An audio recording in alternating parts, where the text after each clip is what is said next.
Hoy vamos a estar hablando acerca de un tema que también se ha vuelto muy popular en la mayoría de las iglesias, de pronto de tendencia carismática o pentecostal, y es el tema de hablar en lenguas. Es algo que se ha vuelto muy común hoy en día. A veces cuando uno va a una iglesia con esta corriente o este pensamiento, ellos durante el culto uno puede ver que de pronto el pastor está hablando en lenguas o que se fomenta a que toda la iglesia esté hablando en lenguas. Pero vamos a ver si de alguna manera la Biblia nos enseña que debemos actuar de esa manera. Muchas personas en ese contexto han dicho que el hablar en lenguas es la evidencia de que el Espíritu Santo está morando dentro de esa persona. Pero vamos a ver si en la palabra de Dios podemos encontrar algo que nos indique eso.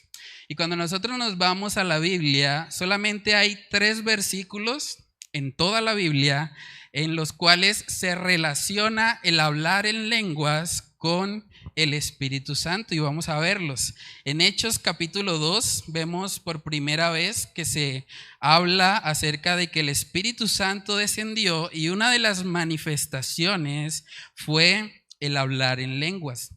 Vamos a Hechos capítulo 2, versículos del 1 al 4. Dice ahí la palabra del Señor. Cuando llegó el día de Pentecostés, estaban todos unánimes, juntos, y de repente vino del cielo un estruendo como de un viento recio que soplaba, el cual llenó toda la casa donde estaban sentados. Y se les aparecieron lenguas repartidas como de fuego, asentándose sobre cada uno de ellos. Y fueron todos llenos del Espíritu Santo y comenzaron a hablar en otras lenguas, según el Espíritu les daba que hablasen. Ahí vemos una conexión, la llenura del Espíritu Santo con el hablar en lenguas. También en Hechos capítulo 10, ese es el otro texto, Hechos capítulo 10, versículos del 44 en adelante, miremos lo que dice. Mientras aún hablaba Pedro estas palabras, el Espíritu Santo cayó sobre todos los que oían el discurso. Y los fieles de la circuncisión que habían venido con Pedro se quedaron atónitos de que también sobre los gentiles se derramase el don del Espíritu Santo, porque los oían que hablaban en lenguas y que magnificaban a Dios. Esa es la segunda aparición, y la tercera está en Hechos también, en el capítulo 19, versículos del 5 al 6. Dice ahí la palabra: cuando oyeron esto, fueron bautizados en el nombre del Señor Jesús. Y habiéndoles impuesto Pablo las manos, vino sobre ellos el Espíritu Santo y hablaban en lenguas y profetizaban. Esos son los 3 textos bíblicos que encontramos en la palabra, donde vemos una relación entre el Espíritu Santo y el hablar en lenguas. Pero antes de comenzar, vamos a orar y a pedir la dirección del Señor en este estudio. Padre, queremos pedirte, Señor, que sea tu Espíritu Santo guiándonos a través de tu palabra, a través de este estudio bíblico que vamos a realizar, Señor. Padre, que seas tú trayéndonos convicción, que seas tú redarguyéndonos, Señor, a través de la palabra que tú has inspirado, Señor. Ayúdanos a tener un corazón enseñable, Señor, a entender que es tu palabra la que debe guiar nuestras vidas, no las experiencias personales. Yo te pido, Señor, que tú te glorifiques en este tiempo, que tú nos convenzas y nos guíes, Señor, para poder ser instrumentos en tus manos. Danos luz, Señor, respecto a este tema del hablar en lenguas, y que seas tú, Señor, el único que sea glorificado en esta noche. Padre, oramos todas estas cosas en el nombre de tu Hijo amado Jesús. Amén y amén. Bueno, hermanos, entonces en la serie hemos estado habitualmente mirando un versículo y vamos a mirar contexto inmediato, contexto del libro y luego contexto de toda la Biblia. Pero hoy vamos a hacer algo un poco diferente porque hoy tenemos 3 versículos que hablan respecto a ese mismo tema. Entonces vamos a ver que algo que tienen en común esos 3 versículos es que todos están en el libro de Hechos. El libro de Hechos sabemos que es un libro de carácter narrativo. Y eso es muy importante también entenderlo, porque en el libro de Hechos nosotros no encontramos instrucciones específicas para la iglesia. Lo que encontramos en Hechos son básicamente, como su nombre lo dice, los hechos de los apóstoles o los hechos de la iglesia primitiva. Entonces, lo primero que vamos a estar viendo respecto a este tema de hablar en lenguas es que así como están esos 3 versículos que nos muestran una relación directa entre el Espíritu Santo y el hablar en lenguas, también en el libro de Hechos podemos encontrar otros pasajes donde habla de recibir al Espíritu Santo, pero no habla de que se hable en lenguas, valga la redundancia. Vamos a mirarlo. En Hechos capítulo 4, nosotros vemos también que ellos fueron llenos del Espíritu Santo. Pero vamos a ver que en Hechos capítulo 4 no se evidencia el hablar en lenguas. Hechos capítulo 4 en el versículo 31, miremos lo que dice. Cuando hubieron orado, el lugar en que estaban congregados tembló. Y todos fueron llenos del Espíritu Santo y hablaban con denuedo la palabra de Dios. En Hechos 4:31 vemos que la llenura del Espíritu Santo fue evidente a través de que ellos hablaron con denuedo la palabra de Dios. No dice que ellos hablaron en lenguas. También en el mismo libro de Hechos, en el capítulo 7, vemos la historia de Esteban. Él fue el primer mártir y vemos que este hombre lleno del Espíritu Santo tampoco habló en lenguas. Hechos capítulo 7, versículos del 55 al 56. Dice ahí la palabra: pero Esteban, lleno del Espíritu Santo, puestos los ojos en el cielo, vio la gloria de Dios y a Jesús que estaba a la diestra de Dios. Y dijo: he aquí veo los cielos abiertos y al Hijo del Hombre que está a la diestra de Dios. Entonces vemos a Esteban, la llenura del Espíritu Santo se manifestó en Esteban de tal manera que él vio la gloria de Dios. Él puso la mirada en las cosas de arriba. No dice que él hablara en lenguas, y eso debe darnos una pista. En Hechos capítulo 9 es otro pasaje donde vemos la conversión de Pablo, del apóstol Pablo, y vemos que dice que él fue lleno del Espíritu Santo cuando Ananías fue y le predicó. Pero vamos a ver cómo se manifestó la llenura del Espíritu Santo en Pablo. Hechos capítulo 9, versículos del 17 al 18 dice: fue entonces Ananías y entró en la casa, y poniendo sobre él las manos, dijo: hermano Saulo, el Señor Jesús, que se te apareció en el camino por donde venías, me ha enviado para que recibas la vista y seas lleno del Espíritu Santo. Y al momento le cayeron de los ojos como escamas, y recibió al instante la vista, y levantándose fue bautizado. Aquí vemos a Pablo también lleno del Espíritu Santo a través de la predicación de Ananías, y el resultado ¿cuál fue? Que se bautizó. Entonces, no vemos a lo largo del libro de Hechos que sea un patrón constante, que cada vez que alguien recibe al Espíritu Santo o que cada vez que alguien se llena del Espíritu Santo necesariamente tenga que hablar en lenguas. Y eso tiene que ver mucho con la naturaleza de este libro de Hechos. Como les decía, el libro de Hechos es un libro histórico. Las historias que vemos ahí reflejadas no necesariamente son para que las imitemos tal cual como sucedieron. Les voy a colocar un ejemplo. En Hechos capítulo 20, nosotros vemos una historia de un señor llamado Eutico. Y este señor Eutico estaba escuchando un sermón muy largo, como los que predico yo, y luego vemos que él se cayó. Y vamos a ver lo que hizo el apóstol Pablo en Hechos capítulo 20, versículos del 9 al 10. Dice ahí, y un joven llamado Eutico, que estaba sentado en la ventana, rendido de un sueño profundo, por cuanto Pablo disertaba largamente, vencido del sueño, cayó del tercer piso abajo y fue levantado muerto. Entonces descendió Pablo y se echó sobre él y abrazándole dijo, no os alarméis, pues está vivo. Esta historia que acabamos de leer no quiere decir que si alguien se cae en medio de la predicación, el predicador deba ir, sentarse, echarse sobre él, abrazarle, para que entonces esa persona no quede ahí como muerto.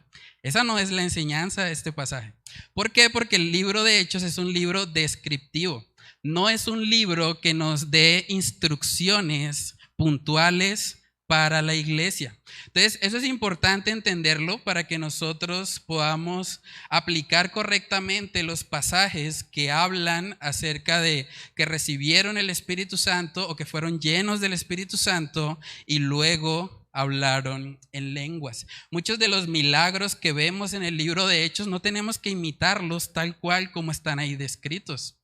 Ese no es la aplicación o no es la forma apropiada de nosotros mirar este libro de Hechos de los Apóstoles. Si nosotros nos vamos a 1 Corintios capítulo 12, yo creo que este es un texto que nos da mucha luz respecto a este tema de las lenguas como tal. En 1 Corintios 12 vamos a ver que no todos los creyentes que han recibido el Espíritu Santo necesariamente van a hablar en lenguas. Vamos a verlo. 1 Corintios capítulo 12, versículos del 27 en adelante, dice, vosotros pues sois el cuerpo de Cristo y miembros cada uno en particular. Y a unos puso Dios en la iglesia, primeramente apóstoles, luego profetas, lo tercero maestros, luego los que hacen milagros, después los que sanan, los que ayudan, los que administran, los que tienen don de lenguas. Y miren lo que dice en el versículo 29. Esto es una pregunta retórica. ¿Son todos apóstoles? ¿Son todos profetas? ¿Todos maestros? ¿Hacen todos milagros? ¿Tienen dones de sanidad? ¿Hablan todos lenguas? ¿Interpretan todos? Procurad pues los dones mejores, mas yo os muestro un camino aún más excelente. Hermanos, aquí podemos ver claramente que no todos los que han recibido al Espíritu Santo van a hablar en lenguas, porque la iglesia en sí misma es un cuerpo y cada uno, cada creyente, el Espíritu Santo reparte sus dones como Él quiere. Por lo tanto, nosotros no podemos concluir que cada creyente o que la evidencia de que el Espíritu Santo está en una persona es que hable en lenguas. Y eso es importante entenderlo porque en esas, digamos, congregaciones de corte pentecostal o carismático muchas veces hacen sentir mal a las personas porque no hablan en lenguas. Eso lo viví yo de antemano cuando estaba en la congregación donde yo iba antes. Había mucha presión respecto a eso. Y aunque no le decían a uno directamente que hablar en lenguas era la evidencia del Espíritu Santo, era lo que todo el mundo esperaba. Cada vez que se hacía un retiro, cada vez que había alguna actividad especial, ellos buscaban intencionalmente que las personas hablaran en lenguas, porque de alguna manera ellos entendían que hablar en lenguas era una señal de que el Espíritu Santo había llenado a esa persona. Pero vamos a ver que incluso en la iglesia de Corinto, donde acabamos de leer que el apóstol Pablo dice que no todos van a hablar en lenguas, esa iglesia era una iglesia inmadura. Era una iglesia que a pesar de que tenía ciertos dones de parte de Dios, realmente no era un ejemplo a seguir. Y eso es importante también entenderlo, porque a veces se tapa mucho las deficiencias de carácter con el hablar en lenguas. Hay gente que dice, bueno, pues yo hablo en lenguas. Si usted no lo hace, pues usted es menos espiritual que yo. Pero la Biblia no dice que el hablar en lenguas sea un fruto de madurez. De hecho, la iglesia de Corinto, y vamos a verlo, era bastante inmadura. El apóstol Pablo tuvo que exhortarles precisamente por eso. Primera de Corintios capítulo 3, versículos del 1 al 4 dice: de manera que yo, hermanos, no pude hablaros como a espirituales, sino como a carnales, como a niños en Cristo. Os di a beber leche y no vianda, porque aún no erais capaces, ni sois capaces todavía, porque aún sois carnales. Pues habiendo entre vosotros celos, contiendas y disensiones, ¿no sois carnales y andáis como hombres? Porque diciendo el uno, yo ciertamente soy de Pablo, y el otro, yo soy de Apolos, ¿no sois carnales? Entonces podemos ver que a pesar de que en Corinto existía este don de lenguas, ellos realmente estaban viviendo de una forma muy inmadura. El apóstol Pablo mismo dice, bueno, no los puedo tratar como espirituales, sino más bien como carnales, como niños en la fe.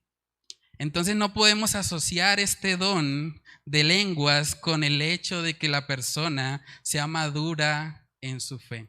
Y eso es muy importante que nosotros lo entendamos. Ahora, a manera de resumen, hemos visto el libro de Hechos no es un libro normativo para la iglesia. Más bien es un libro que nos cuenta lo que el Espíritu Santo hizo en la vida de los apóstoles. Y vemos que en algunos casos, cuando recibían el Espíritu Santo, hablaban en lenguas, pero también en otros casos no era así. También vimos que en Corinto, a pesar de que era una iglesia donde el don de lenguas estaba activo, era una iglesia bastante carnal. Ahora, lo segundo que vamos a estar viendo es que las lenguas tenían un propósito. Y eso lo vemos también en 1 Corintios capítulo 14. Las lenguas eran una señal para los judíos incrédulos. Las lenguas eran una señal para los judíos incrédulos. Vamos a 1 Corintios capítulo 14 para verlo. En el versículo 21 dice, en la ley está escrito. Miren lo que está escrito en la ley. En otras lenguas y con otros labios hablaré a este pueblo, y ni aun así me oirán, dice el Señor. Así que las lenguas son por señal, no a los creyentes, sino a los incrédulos. Pero la profecía no a los incrédulos, sino a los creyentes.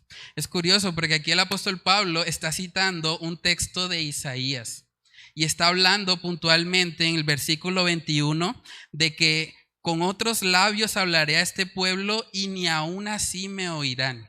Está hablando del pueblo de Israel. El pueblo de Israel fue un pueblo muy incrédulo y a pesar de que el Señor hizo muchos milagros, muchas cosas extraordinarias en el libro de Hechos, ese pueblo o una parte de ese pueblo permaneció siendo incrédulo. Y es lo que vemos en Isaías. Vamos a mirar Isaías 28 para ver el texto que está citando ahí el apóstol Pablo. Isaías capítulo 28. Versículos del 11 al 12, ahí se describe lo que vemos que pasó luego en el libro de Hechos. Isaías 28, versículo 11 dice, porque en lengua de tartamudos y en extraña lengua hablará a este pueblo, a los cuales él dijo, este es el reposo, dad reposo al cansado, y este es el refrigerio. Pero miren lo que dice al final. Mas no quisieron oír. Las lenguas eran una señal para los judíos, para que escucharan y vieran que Dios había derramado de su Espíritu Santo sobre los gentiles. Pero ¿saben qué pasó con el pueblo judío? Muchos no creyeron. Muchos simplemente ignoraron esa señal de parte del Señor. Y si nosotros vamos otra vez a los 3 textos que les dije que inicialmente hablan acerca del Espíritu Santo y hablar en lenguas, podemos ver que en los 3 habían judíos presentes. Vamos a verlo, Hechos capítulo 2.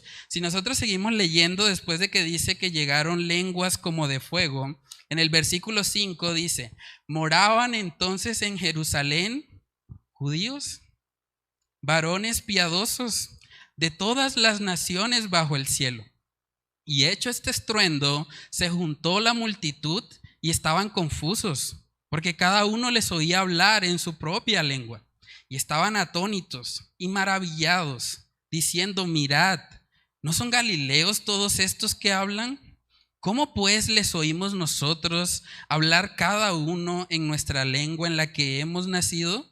Partos, medos, elamitas y los que habitamos en Mesopotamia, en Judea, en Capadocia, en el Ponto y en Asia, en Frigia y Panfilia, en Egipto y en las regiones de África más allá de Cirene, y romanos aquí residentes, tanto judíos como prosélitos, cretenses y árabes, les oímos hablar en nuestras lenguas las maravillas de Dios. Y estaban todos atónitos y perplejos, diciéndose unos a otros: ¿qué quiere decir esto? Mas otros, burlándose, decían: están llenos de mosto. Cuando el Espíritu Santo descendió en Pentecostés, la audiencia era principalmente judía. Y ahí podemos entender por qué 1 Corintios 14 dice que era una señal para ellos. Porque el propósito de las lenguas era de alguna manera testificarle a los judíos que a los gentiles también había llegado el Espíritu Santo. Pero tristemente muchos de ellos no creyeron. Algunos empezaron a decir: eso están borrachos, están llenos de mosto. Básicamente lo que significa. En Hechos capítulo 10, en la historia de Cornelio, también podemos ver que había presencia ahí de judíos. Hechos capítulo 10, en el versículo 45, miren lo que dice. Y los fieles de la circuncisión, cuando utiliza ese término está refiriéndose al pueblo judío, ellos eran los fieles de la circuncisión, dice que habían venido con Pedro, se quedaron atónitos de que también sobre los gentiles se derramase el don del Espíritu Santo. Podemos comprobar una vez más de que este don de lenguas tenía como propósito ser una señal para ellos. Y en el tercer texto, en Hechos capítulo 19, vamos a ver que también se habla ahora acerca de una sinagoga. Hechos capítulo 19, versículo 6 dice: y habiéndoles impuesto Pablo las manos, vino sobre ellos el Espíritu Santo, y hablaban en lenguas y profetizaban. Eran por todos unos 12 hombres. Y entrando Pablo en la sinagoga, habló con denuedo por espacio de 3 meses, discutiendo y persuadiendo acerca del reino de Dios. Pero endureciéndose algunos y no creyendo, maldiciendo el camino delante de la multitud, se apartó Pablo de ellos y separó a los discípulos, discutiendo cada día en la escuela de uno llamado Tirano. Entonces, hermanos, aquí podemos ver que en cada pasaje donde se habla de las lenguas, también vemos que hay una audiencia judía, porque era una señal para ellos. De hecho, si nosotros miramos el texto que está citando Pablo del Antiguo Testamento en Isaías capítulo 28, ahí se describe un juicio para esos judíos que no quisieron oír. Vamos a continuar ahí en Isaías 28, pero a leer lo que dice ahora el versículo 13. Isaías 28, 13 dice: la palabra pues de Jehová les será mandamiento tras mandamiento, mandato sobre mandato, renglón tras renglón, línea sobre línea, un poquito allí, otro poquito allá, hasta que vayan y caigan de espaldas y sean quebrantados, enlazados y presos. Hermanos, muchos comentaristas bíblicos entienden que esa profecía de Isaías 28:13 se cumplió en el año 70 después de Cristo. Porque si nosotros buscamos en la historia podemos darnos cuenta que en el año 70 después de Cristo el templo de Israel fue destruido. Y pasó tal cual como dice Isaías 28:13. El pueblo se endureció, no quisieron oír y como consecuencia de eso ellos fueron apresados. Y es ahí donde mucha gente entiende, o muchos autores bíblicos entienden, que el propósito de las lenguas ya no existe hoy. Porque el propósito de las lenguas está relacionado con lo que dice Isaías 28, del 11 al 13. Y vemos que esa profecía se cumplió cuando los judíos incrédulos recibieron el juicio por parte del Imperio Romano. Entonces, a la luz de eso, no podríamos hablar de la necesidad de que hayan lenguas hoy. Porque si el propósito ya se cumplió, pues ¿para qué necesitaríamos las lenguas hoy en día? Y es importante entender que aunque uno pueda tomar una posición cesacionista, se llama eso, las personas que de alguna manera entienden que los dones extraordinarios de parte de Dios han cesado, aunque usted tome esa posición, debemos tener cuidado también con caer en la trampa de pensar que Dios no puede obrar de forma extraordinaria. Porque también es una realidad y hay muchos testimonios de hombres que testifican que de alguna manera el Señor les dio dones especiales de lenguas. Hay misioneros, hay historias que ustedes pueden consultar y darse cuenta de hombres que de pronto llegaron a una tribu donde de pronto no sabían el idioma, pero Dios en su gracia y en su infinito poder les dio la capacidad para que hablaran y esas personas entendieran.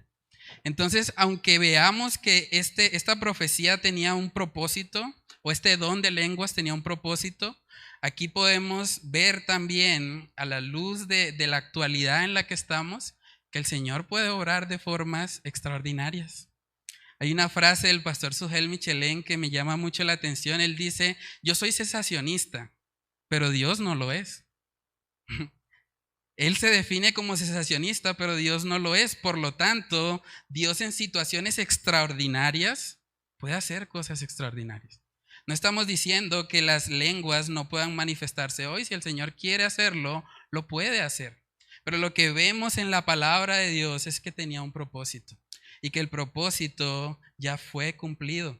Ahora, si alguien quiere afirmar que hoy por hoy tiene ese don de parte de Dios, también es importante que entienda que hay una forma o hay una regulación para poder ejecutar ese don, y eso lo vemos ahí también en 1 Corintios 14, versículos del 27 al 28.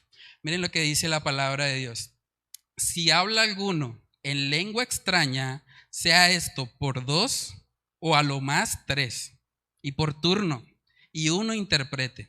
Y si no hay intérprete, dice, calle en la iglesia y hable para sí mismo y para Dios.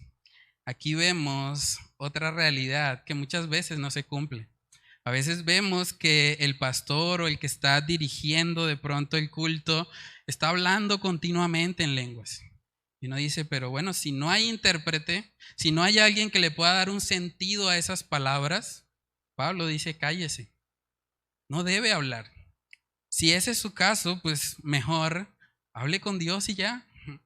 Pero no tiene sentido estar hablando en lenguas cuando simplemente las personas no pueden entender.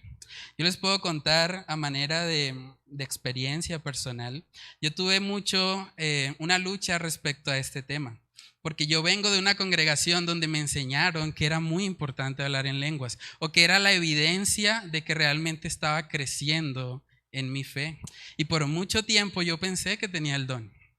Yo pensé que pues Dios me había dado eso, porque en algún momento de mi vida, mientras yo estaba orando, yo pude sentir o experimentar lo que fue hablar en lenguas. Hay ciertas instrucciones que le dan a uno.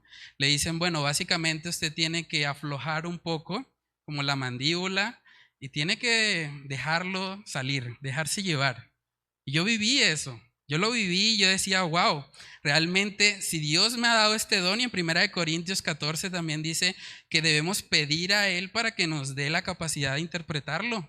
Y por mucho tiempo yo estuve orando al Señor, bueno Señor, ayúdame a poder entender lo que estoy hablando. Pero saben que por más que yo oré al Señor, Él nunca me dio la capacidad de interpretar lo que yo decía. Luego de eso, mirando también 1 Corintios capítulo 12, yo me di cuenta que uno de los propósitos por los cuales el Señor da dones a sus hijos es para provecho de la iglesia.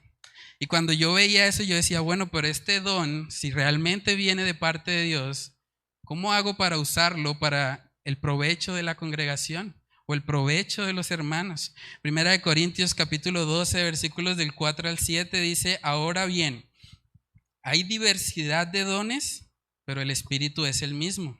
Y hay diversidad de ministerios, pero el Señor es el mismo. Y hay diversidad de operaciones, pero Dios, que hace todas las cosas en todos, es el mismo. Pero a cada uno le es dada la manifestación del Espíritu para provecho. Esa última parte para mí era una lucha. Yo decía, ¿cómo Dios me va a dar un don que no puede bendecir a otros? Solamente sería de beneficio para mí si yo hablo y no entiendo. Entonces, algo que el Señor me permitió entender y tener la convicción en mi corazón es lo que dice también 1 Corintios 14, es que nosotros debemos procurar los dones mejores, los dones que pueden edificar a la iglesia. Y 1 Corintios 14 habla de que la profecía o el predicar la palabra de Dios es mejor que hablar en lenguas. Porque cuando usted profetiza, usted edifica a toda la iglesia. Es de bendición para todos. Entonces empecé a enfocarme no tanto en pedirle al Señor que Él me diese la capacidad de interpretar ese don, sino más bien en pedirle que me ayude a crecer en la profecía, en predicar el evangelio, en enseñar lo que Él ha establecido en su palabra. Entonces es importante que nosotros entendamos que este don de lenguas, aunque puede el Señor en su soberanía usarlo en la actualidad, tenía un propósito que ya fue cumplido. Y lo tercero que tenemos que mirar respecto a este tema es que la evidencia del Espíritu Santo no es hablar en lenguas. La evidencia del Espíritu Santo es que tenemos el fruto de Él en nuestras vidas. Eso es muy importante. En Efesios capítulo 1 vemos que nosotros como creyentes tenemos al Espíritu Santo cuando hemos creído en Él. Cuando confiamos completamente en Jesús como nuestro Salvador, dice Efesios 1, versículos del 13 al 14, en Él también vosotros, habiendo oído la palabra de verdad, el evangelio de vuestra salvación, y habiendo creído en Él, fuisteis sellados con el Espíritu Santo de la promesa, que es las arras de nuestra herencia, hasta la redención de la posesión adquirida para alabanza de su gloria. Aquí vemos claramente que el sello del Espíritu Santo viene después de creer. Cuando creemos podemos tener esa seguridad. Y si el Espíritu Santo habita en nosotros, Él produce su fruto. El fruto del Espíritu. Hicimos una serie hace poquito acerca de Gálatas capítulo 5, versículo 22, donde vemos cada detalle o cada aspecto del fruto del Espíritu Santo. Gálatas 5, 22 dice, mas el fruto del Espíritu es amor, gozo, paz, paciencia, benignidad, bondad, fe, mansedumbre, templanza. Contra tales cosas no hay ley. Si usted tiene esas cosas en su vida, usted puede estar seguro de que el Espíritu Santo habita en usted. No dice ahí que el fruto del Espíritu sea hablar en lenguas, porque al hablar en lenguas era un don y los creyentes son reconocidos no por sus dones, sino por el fruto de su corazón. En 1 de Juan capítulo 5 versículo 13, ese es un texto también hermoso, donde el apóstol Juan nos dice la forma como nosotros podemos saber que tenemos vida eterna. Primera de Juan capítulo 5 verso 13 dice, estas cosas os he escrito a vosotros que creéis en el nombre del Hijo de Dios, para que sepáis que tenéis vida eterna y para que creáis en el nombre del Hijo de Dios. Estas cosas os he escrito a vosotros. Si ustedes leen todo el libro de Primera de Juan, nunca habla de hablar en lenguas. Nunca dice que porque nosotros hablemos de esa manera, entonces tenemos al Espíritu Santo. Porque no es lo que enseñan las Escrituras. La forma como podemos saber es si tenemos amor.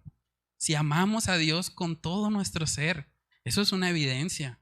Si nosotros amamos a nuestro prójimo, así como nos amamos a nosotros mismos. Esas son las señales que nos muestran que realmente el Espíritu Santo está habitando en nosotros. En Mateo capítulo 7 también podemos ver que la forma como nosotros sabemos que el Espíritu Santo está en nosotros y que verdaderamente somos creyentes es por nuestros frutos. Mateo capítulo 7, versículo 17 dice, así todo buen árbol da buenos frutos, pero el árbol malo da frutos malos. No puede el buen árbol dar malos frutos, ni el árbol malo dar frutos buenos. Todo árbol que no da buen fruto es cortado y echado en el fuego. Así que por sus frutos los conoceréis. Si uno sigue leyendo ahí en el versículo 21, dice, no todo el que me dice, Señor, Señor, entrará en el reino de los cielos, sino el que hace la voluntad de mi Padre que está en los cielos. Muchos me dirán en aquel día, Señor, Señor, ¿no profetizamos en tu nombre? Un don. ¿Y en tu nombre echamos fuera demonios? Un don también. ¿Y en tu nombre hicimos muchos milagros? Otro don. Entonces los dones no son evidencia de que haya un nuevo nacimiento en nosotros. Dice en el 23, y entonces les declararé, nunca os conocí, apartaos de mí, hacedores de maldad. Si ustedes miran todo lo que dice Mateo 7, 22, está descrito en el libro de Hechos. Igual que el hablar en lenguas. Está descrito ahí, pero no es evidencia de que esas personas realmente hayan nacido de nuevo. Entonces no podemos confiar en que porque tenemos cierto don de lenguas en nuestra vida, entonces ya le pertenecemos a Él. Debemos examinar si realmente existe el fruto del Espíritu Santo en nosotros. Una de las cosas que el Espíritu Santo hace en nosotros, como su nombre mismo lo indica, es que Él nos hace santos. Él coloca en nosotros un deseo genuino por vivir en santidad, por parecernos más a Él. Todo lo que hablamos del amor, gozo, paz, paciencia, todas esas son características de nuestro Señor Jesucristo. Lo que el Espíritu Santo hace en nosotros es que nos hace parecernos más a Él. Alguien dijo en una ocasión que la evidencia del Espíritu Santo no es hablar en lenguas, sino más bien controlar la lengua. Porque controlar la lengua sí es fruto del Espíritu Santo en nosotros. Uno puede simplemente hablar en lenguas porque ve que otras personas lo hacen. Uno puede fingir el don. Uno puede de alguna manera repetir lo que escucha. Mucha gente yo creo que hace eso porque ha estado engañada, porque le enseñaron que esa es la forma de que el Espíritu Santo se manifiesta. Pero cuando nosotros nos vamos a la palabra de Dios, el énfasis siempre está en el fruto. El fruto del Espíritu es lo que nos permite tener la seguridad de que le pertenecemos a Él. También una forma en que nosotros podemos saber eso es cuando pecamos. Cuando usted peca, cuando usted comete algo que va en contra de la voluntad de Dios, usted se contrista. Porque una de las características de los que no conocen al Señor es que ellos practican el pecado como un deporte. A ellos no les importa. Pueden seguir pecando y pecando y pecando, pero en un verdadero creyente, el Espíritu Santo no deja eso. El Espíritu Santo trae convicción, nos contrista, nos hace ver que estamos actuando mal y nos lleva a arrepentirnos. La vida cristiana es una vida de continuo arrepentimiento. Arrepentimiento porque pecamos delante de Dios y el Espíritu Santo que mora en nosotros nos convence de eso. Entonces yo le pregunto, ¿usted tiene esas evidencias en su vida? ¿Usted tiene la seguridad de que el Espíritu Santo realmente mora en usted? Si usted ve y analiza todas estas cosas y dice, bueno, realmente yo no veo el fruto del Espíritu Santo, hable con nosotros. No espere más. Podemos mirar en la palabra de Dios cómo usted puede ser genuinamente salvo. Es posible también ir a la iglesia y no haber recibido el Espíritu Santo. Tampoco dice que el fruto del Espíritu es ir a la iglesia. Es posible y vemos en la palabra de Dios que hay falsos creyentes dentro de las congregaciones. Por lo tanto, no podemos confiarnos simplemente en nuestra asistencia a la iglesia. Debemos reconocer si el Espíritu Santo realmente ha hecho una transformación en nuestras vidas. Y si usted reconoce examinando todos estos pasajes que el Señor no ha hecho eso, hable con nosotros. Podemos mirar en la Escritura cómo se puede realmente recibir al Espíritu Santo, cómo se puede experimentar esa vida nueva. de la que Jesús mismo habló, ese nuevo nacimiento. Usted puede tener eso hoy si usted rinde su vida a Cristo Jesús. Si usted reconoce primeramente que ha pecado delante de Él y que solamente a través de la obra perfecta, expiatoria de Cristo en la cruz, usted puede ser salvo. Si usted reconoce eso hoy, dice la palabra que usted va a ser sellado con el Espíritu Santo. Y por lo tanto, ese Espíritu Santo va a empezar a producir el fruto en su vida. Entonces yo les animo, hermanos, si realmente no tenemos esa convicción, podemos tenerla hoy. Y no busquemos de pronto en los dones o en los talentos que el Señor nos da la seguridad de salvación. La seguridad de salvación debemos tenerla porque vemos el fruto del Espíritu en nuestras vidas. Vamos a orar. Padre, te damos muchas gracias, Señor, por este tiempo. Gracias por permitirnos escudriñar tu palabra y ver cómo ese don de lenguas fue una señal que tú diste, Señor, para ese pueblo judío incrédulo, Señor, que aún viendo esta señal no se arrepintió delante de ti. Padre, oramos para que esa incredulidad no habite en nosotros, para que nosotros podamos ser sensibles a ti, para que cuando tu Espíritu Santo, Señor, nos esté convenciendo de pecado, justicia y juicio, nosotros podamos genuinamente arrepentirnos delante de ti, reconocer que hemos pecado, que no somos buenos, que necesitamos de ti, que tú eres nuestro único y suficiente Salvador. Ayúdanos a aferrarnos a ti, ayúdanos a examinarnos si realmente tenemos el fruto del Espíritu Santo en nosotros. Yo te pido, Padre, que seas tú obrando en nuestros corazones y ayudándonos a poner por obra esta tu palabra, a entender que la convicción y la seguridad de salvación viene solamente a través del fruto del Espíritu en nuestras vidas. Padre, oramos para que tú te glorifiques en nuestro ser, en nuestro entendimiento, y que todo esto que estamos oyendo no solamente quede en nuestras mentes, sino que pueda ser una realidad en nuestros corazones y en nuestras vidas. Ayúdanos, Señor, te lo pedimos en el nombre de Cristo Jesús. Amén y amén.